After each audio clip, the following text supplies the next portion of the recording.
नमस्कार सर्वांना. तर आता मी मस्तपैकी छान छानपैकी अशी रस्सा भाजी बनवणार आहे. तर मटकीची रस्सा भाजी हलकी फुलकीची आणि सोपी आणि झटकीपट होऊन जाते. मस्तपैकी आता मटकीची रस्सा भाजी बनवते. काल मी मटकी भिजत घातलेल्या, त्याला छानसं असं मोड आले ते मस्त.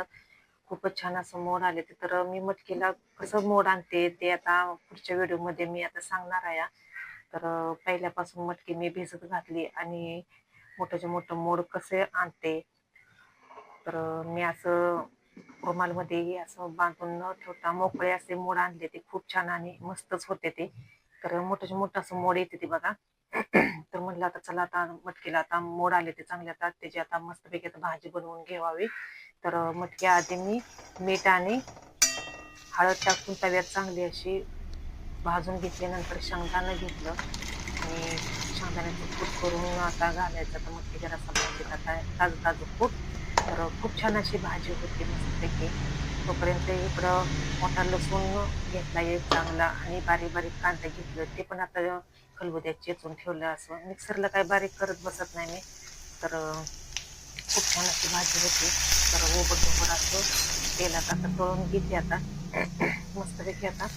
आणि चिकन मसाला पुडी आणि आपली चटणी फक्त टाकलेली, बाकी काही म्हणजे दुसरं काही टाकलेलं नाही. आणि मस्तपैकी फ्राय झाला या. आणि गरम पाणी आता ओतून घेणार आहे. तर आधी आधी भाजून घेतलेली मटकी टाकली त्यात, नंतर मग गरम पाणी ओतलं. खूप छान अशी भाजी होती आणि पटकन भाजी बनवली की खूप छान आणि टेस्टी लागते. तर शेंगदाण्याचं कूट आता थोडं टाकून घ्यायचे आता. तर आणि कमी गॅसवर असं शिजत ठेवते आता. आणि कलर पण खूप छान आलाय. तर मला आता तिकडं बिर्याणी भातासाठी मी कांदा तळायला घेतली, ती कांदा उभा चिरून घेतला आणि मनुकं पण घेतले ते आता. आणि मनुका आणि कांदा दोन्ही आता फ्राय करून घेऊन आता आधी मी चवळीची शेंगा आणि गाजराचं बारीक बारीक काप करून असं टाकलेलं होतं भातात. भात आधी शिजवूनच घेतलेला मस्तपैकी. आणि नंतर मग उभा चिरलेला कांदा ते तळून घेतला आणि मनुकं हे असं दोन्ही आता टाकून घेते आता. कोथिंबीर पण टाकून घेतलेली मी आधी आणि असं चटकीपट भात बनवून घेतला. खूप छान भात लागतो असा. आणि मी तरी हा भात नेहमी करत असते असा. मुलांनी खूप आवडतो त्याच्यामुळं. आणि पटदिसन होऊन पण जातो. आणि तूप हे काही मी टाकत बसत नाही. फोडणीला फक्त जिऱ्याची फोडणी देते तेल ओतून आणि पटदिस नाही भात बनवून घेते.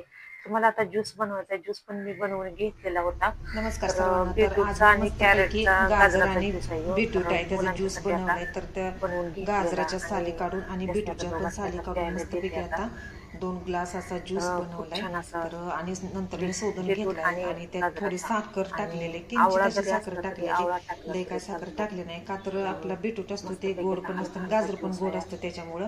आणि थोडंसं आपलं तर चवीनुसार मीठ टाकायचं.